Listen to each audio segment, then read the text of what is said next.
অপরাজিতা আইনকে দ্রুত কার্যকরের দাবিতে এবার রাষ্ট্রপতির কাছে তৃণমূল। আজ দ্রৌপদী মুর্মুর কাছে তৃণমূলে মহিলা সাংসদরা। গত বছর বিধানসভায় ধর্ষণে ফাঁসির সাজার বিল পাস হলেও এখনো আটকে সেই আইন।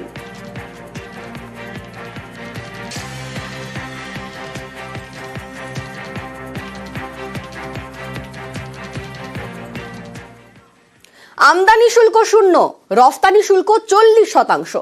চা বাগান মালিকদের দাবি ফের ডিএ বাড়ালো রাজ্য সরকার। এবারও বাজেটে ডিএ বৃদ্ধির ঘোষণা। আরো 4% ডিএ পাবেন রাজ্য সরকারি কর্মী এবং পেনশনভোগীরা। এপ্রিল থেকে নতুন ডিএ কার্যকর।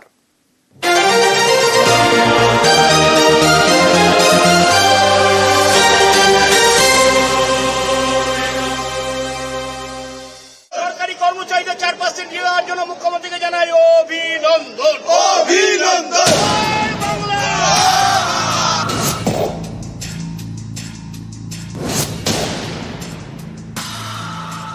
আমরা 125% পর্যন্ত ডিএ দিয়েছিলাম বামফ্রন্ট সরকার চলে যাওয়ার পর। 2024 সাল থেকে এটা 2025-এর সবে ফেব্রুয়ারি মাস আমরা এর মধ্যে 14% ডিএ দিয়ে দিয়েছি এবং আজকে আরো 4% দিয়ে দেওয়া হলো। এটা উপকৃত হবেন আমার সরকারি কর্মচারী থেকে শুরু করে শিক্ষক অশিক্ষক থেকে শুরু করে পেনশন হোল্ডার্স, তাদের প্রত্যেকেরই এটার লাভ হবে।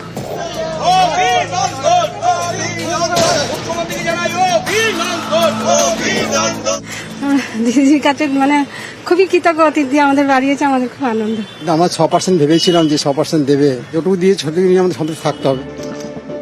2026 সালে এ রাজ্যে বিধানসভা ভোট, তার আগে শেষ পূর্ণাঙ্গ বাজেট। সেই বাজেটে ফের ডিএ বাড়িয়ে দিলেন মমতা বন্দ্যোপাধ্যায়।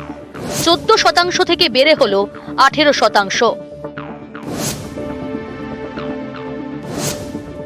বর্ধিত হারে ডিএ কার্যকর হবে এপ্রিল থেকে। রাজ্য সরকারি কর্মীরা ডিএ হিসেবে পাবেন মূল বেতনের 18%। আমরা 125% পর্যন্ত ডিএ দিয়েছিলাম বামফ্রন্ট সরকার চলে যাওয়ার পর। 2024 সাল থেকে এটা 2025-এর সবে ফেব্রুয়ারি মাস আমরা এর মধ্যে 14% ডিএ দিয়ে দিয়েছি এবং আজকে আরো 4% দিয়ে দেওয়া হলো। এটা উপকৃত হবেন আমার সরকারি কর্মচারী থেকে শুরু করে শিক্ষক অশিক্ষক থেকে শুরু করে পেনশন হোল্ডার্স, তাদের প্রত্যেকেরই এটার লাভ হবে। খুব খুশি। ঠিক আছে, আস্তে আস্তে নিশ্চয়ই দিদি আরো দেবেন, তো এটা পেয়েছি আমরা খুব খুশি। আমরা আশা করেছিলাম যে আরেকটু বেশি করে দেওয়া উচিত ছিল, 8% মিনিমাম ভেবেছিলাম, 4%। ঠিক আছে। কেন্দ্রীয় সরকারি কর্মচারীরা ডিএ পাচ্ছেন 53% হারে, রাজ্য সরকারি কর্মচারীরা পাচ্ছিলেন 14% হারে। সেই ডিএ বেড়ে হলো 18%। এতে কেন্দ্রের ডিএর সঙ্গে ফারাক কমে হলো 35 পয়েন্ট। নতুন ঘোষণায় সরকারি কর্মী এবং পেনশনভোগী মিলিয়ে উপকৃত হবেন প্রায় 5 লক্ষ।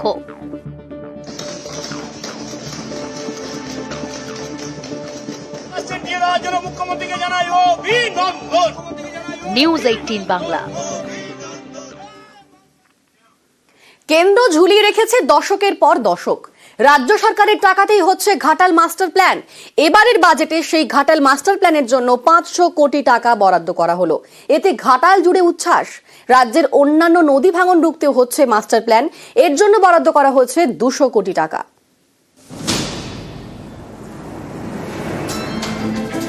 মুখ্যমন্ত্রী আগেই ঘোষণা করেছিলেন রাজ্যের টাকায় তৈরি হবে ঘাটাল মাস্টার প্ল্যান।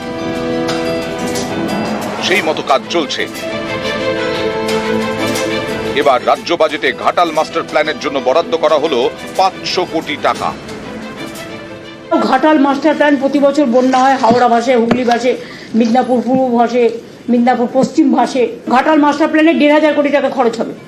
তার মধ্যে ইতিমধ্যেই আমরা 500 কোটি টাকা বরাদ্দ রেখেছি আর 340 কোটি টাকা অলরেডি খরচ করা হয়ে গেছে।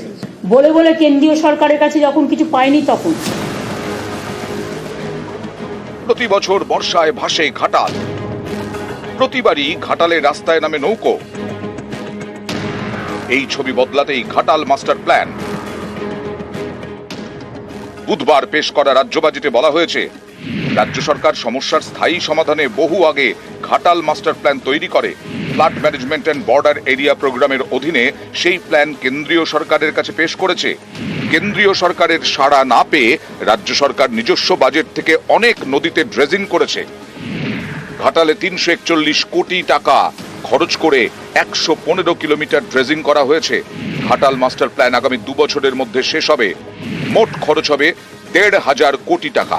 এবার বাজেটে বরাদ্দ 500 কোটি টাকা।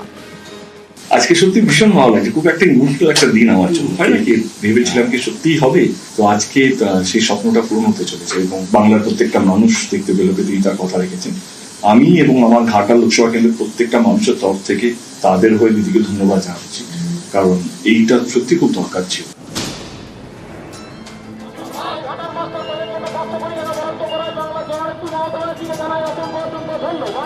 $500 কোটি টাকা ঘাটাল মাস্টার প্ল্যানের জন্য বরাদ্দ করা হয়েছে। এর জন্য ঘাটালবাসী হিসেবে আমরা খুবই খুশি। আমরা এই বন্যা এবং জলজলা থেকে মুক্তি পাবো আগামী দিনে, এটাই আশা রাখছি। আজকে দিদি যে 500 কোটি টাকা বরাদ্দ করেছে তার জন্য আমরা খুবই খুশি।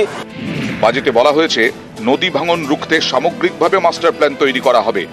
এর জন্য বরাদ্দ করা হয়েছে 200 কোটি টাকা।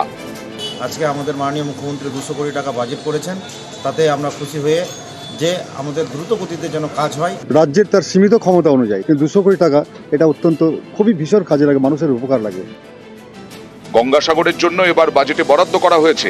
গত বছর বাজেটে গঙ্গাসাগর সেতু নির্মাণের কথা ঘোষণা করা হয়। সেই কাজের জন্য টেন্ডার প্রক্রিয়া শুরু হয়েছে। এবার বাজেটে বলা হয়েছে 4.75 কিলোমিটার দীর্ঘ 4 লেনের গঙ্গাসাগর সেতু হবে। এর জন্য আগামী বাজেটে অতিরিক্ত 500 কোটি টাকা বরাদ্দ করা হয়েছে। গঙ্গাসাগরে 1 পয়সাও কেন্দ্রীয় সরকার আমাদের দেয় না, এবং গঙ্গাসাগর কিন্তু পার হতে হয় জল দিয়ে, একটা একটা করে মানুষ করে পার হতে হয়, এবং কোটি মানুষের উপর আসেন ওখানে। সেই জন্য তাদের জন্য আমরা একটা 4 লেন বিশিষ্ট সেতু করে দিচ্ছি। 1 বছরে তো সব টাকাটা খরচ হয় না, ডিপিআর হয়ে গেছে। 500 কোটি টাকা এবার বাজেটে খরচ হবে এবং নেক্সট বাজেটে আবার টাকা পাবে। আমাদের এটা আমাদের সীমা নেই, এত সুন্দর কষ্ট থেকে আমরা বেঁচে যাচ্ছি। তাদের গাড়ি এখানে আসতে হবে, আর আমাদের ফ্যাসিলিটি চিন্তা করতে হবে না, খুব সুবিধা হবে।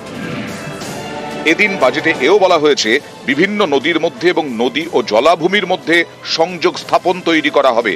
এতে কর্মসংস্থানের সুযোগ তৈরি হবে। মুখ্যমন্ত্রী এই প্রকল্পের নাম দিয়েছেন নদী বন্ধন। এই প্রকল্পের জন্য 200 কোটি টাকা বরাদ্দ করা হয়েছে। নিউজ 18 বাংলা। রাজ্য বাজেট পেশের দিনই কেন্দ্রীয় অর্থমন্ত্রীকে নিশানা মুখ্যমন্ত্রী মমতা বন্দ্যোপাধ্যায়। निर्मला देवी, अपनी बांग्ला के लिए कम भावुन। निर्मला जी, उजाला का क्या हुआ? इलेक्शन का टाइम में आप उजाला किया था, अभी उजाला का क्या भविष्य है? अब तो कुछ नहीं करते हैं, खाली भाषण देते हैं। कहाँ गया रुपया? आज तो खाली हमने नहीं, आपका गुजरात स्टेट भी बोला रुपया नहीं मिल रहा है, अब स्टेट को नहीं दे रहा है। Everything you are going to control and to bulldoze the federal structure.